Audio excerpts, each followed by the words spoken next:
This is Umar Ahmed for IFL TV, proudly sponsored by Everlast. We're at the first GBM show. I'm going to be honest with you. So obviously on the way up here, just expected a normal small hall show, right?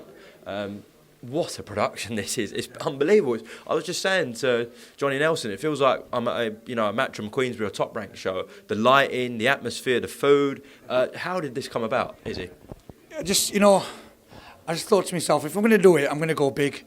The only honest truth, I was picking my daughter up from school, and I met this builder, and he goes to me, "You're putting a show on, aren't you, in a broad Yorkshire accent?" "Yeah, I'm putting a show on." He goes, "I give you some advice." I go, "What's that?" He goes, "You either go big or go home." And I went, "Fucking hell, I'm not going home yet. I'm staying here." So that was it. And I just thought, if I'm going to do it, you only get a chance at one chance at having a first ever show. So I thought going, and people like Dave have always been backing me. And I just thought, why not go full on? So I thought, let's put a proper production on. One thing left to another. If your honest opinion, you want my honest opinion? I'm not telling anybody this. I fucking got too deep too quick. I thought, shit, I'm stuck here. I've got to go all out. So I just kept going, and one thing left after another. And I thought to myself, I'm just gonna have to go full on everything. So everything we did, I thought, right, let's just go to the best as we can and have no regrets on the first ever show. So yeah, I'm absolutely humbled. Yeah, sold out here tonight, packed, loads of people. See, for these kids, these prospects, it must be really good as well because they're getting the bright lights that they'd have to wait years for, but they're getting it right now. Oh, well, I boxed professionally 10 years ago. So I used to box for Dennis Hobson, and so I know the feeling. I know exactly what fighters want. I know what they want, and I know it's easy saying that. But once you've been in the ring and you've been through the motions of the fight, to the training camps, you want the lights. Every fighter wants the lights. They want to be on these shows. So it kind of come about easy for me, knowing what the fighters want, and that's what promotion is going to be about, doing what the fighter wants. Look at the well-being of the fighter, and obviously the crowd as well. And I've got a great backroom staff team, and everything seems to be just going planning. But it don't feel real, and that's the honest truth of it. It don't feel real. It's not really. I'm just one of the fans, and it just kind of.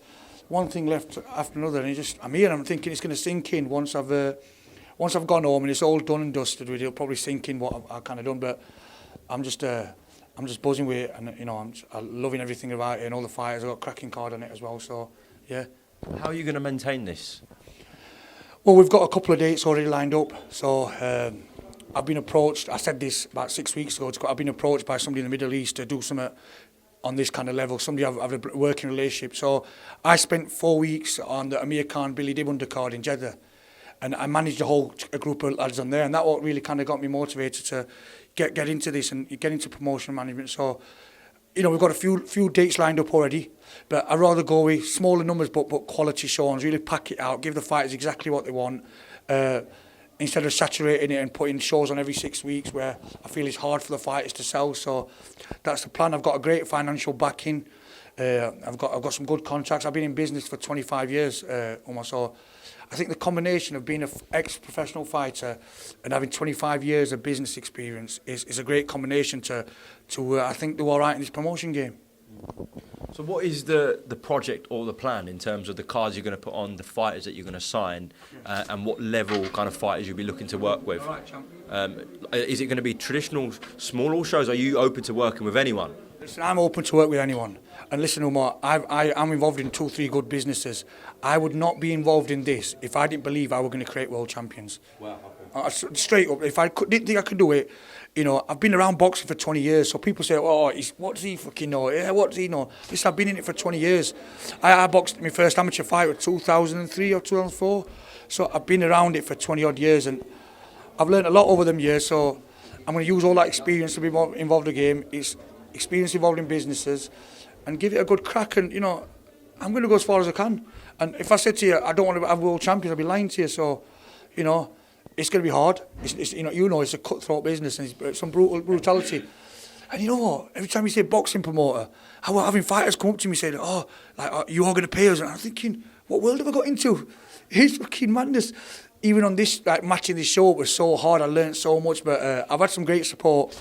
I've had some really good support with the fighters in Sheffield and back rope team, which made it so much easier. My last question to you is, see, this is probably a while off, but I'm sure you want to secure a TV deal or some sort of streaming network, whether it's a YouTube platform or whether it ends up on television one day. So obviously that's in the back of your mind as well, surely. Yeah, of course. Listen, I absolutely admire people like Eddie Hearn and what he's achieved. I think he's absolutely top draw, and what he's done to British boxing, turned it around. And of course, that's what everybody wants, TV platforms. But I don't see myself just working in the UK. I want to do stuff in the Middle East. I've got some great contacts there. I want to do stuff in some parts of Europe. I've already been in contact with people. So, listen, we're going to go as far. We're going to enjoy the journey, go as far as we can. And I'm not stopping. And if I don't, I'm going to tell you this one now on my debut. If I don't have a world champion fighter under me, I've not achieved. And if I don't fill out Sheffield Arena or get a big short Sheffield Arena, I'm not going to feel like I've ever done what I want. I'm a Sheffield lad, so I want to fill that arena out. I want to fill Sheffield Arena out and have world champions. And if I don't have that, I'm going to feel like I've not achieved what I should have. And listen, I'm going to give it 110%, and that's all I can do. And be honest with the fighters. And that's, I'm bringing new kind of, new fashion promotion to it. Listen, we've got a stigma promoters of being like not 100% with the fighters. And listen, I've told all my fighters when I sign with them, I've got some cracking kids. I've signed a kid called Owen Dernan, the boxing geek. He got to the ABA national finals. You know, he's got great potential. Got Joe Jenkins who's boxing tonight, who actually beat, I know a few years ago, Ben Whittaker in the amateurs. I seen Ben at ringside and I said, it's funny this story. So Ben's dad texted me on Instagram. As soon as I put it up, he goes, well, that were not right, the judges weren't right, and this was this.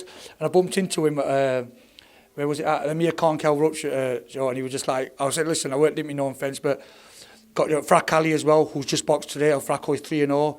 I've got some other good amateurs coming through. So yeah, we've got a real cracking show, and I'm looking to go to the top. Look, I'm not going to get carried away just because people say I put a good shot. I'm a realist. I'm not going to start saying, yeah, I'm going to have world champions. It's going to be a hard road, but I sincerely believe I will do all right in it. So how far? Honest answer, I don't know. But I'll give it a good freaking damn try. Well, listen, if you're Bob Arum, Barry Hearn, Eddie Hearn, Frank Warren, they all had to start somewhere at one place. So listen, Izzy, great job tonight. Congratulations on a first unbelievable show and production, and we look forward to the journey. All right, thank you very much for your time. Thank you very much for coming down. I know you've come out your way, and that you give I said this all the time. People like yourself give platforms to small old fighters, small old promoters to give us a bit of exposure and get us out there, and appreciate it. Look, Michelle Phelps here, you're here. There's so much media outlets here. It's unbelievable. I'm pinching myself thinking, is this flipping really happening? I think I'm going to wake up and I think it was all a dream. Don't be silly. Thanks for having us. The hospitality has been great tonight. So I'm sure we'll speak on the channel soon again, all right? Yeah, thank you very much. Thank you.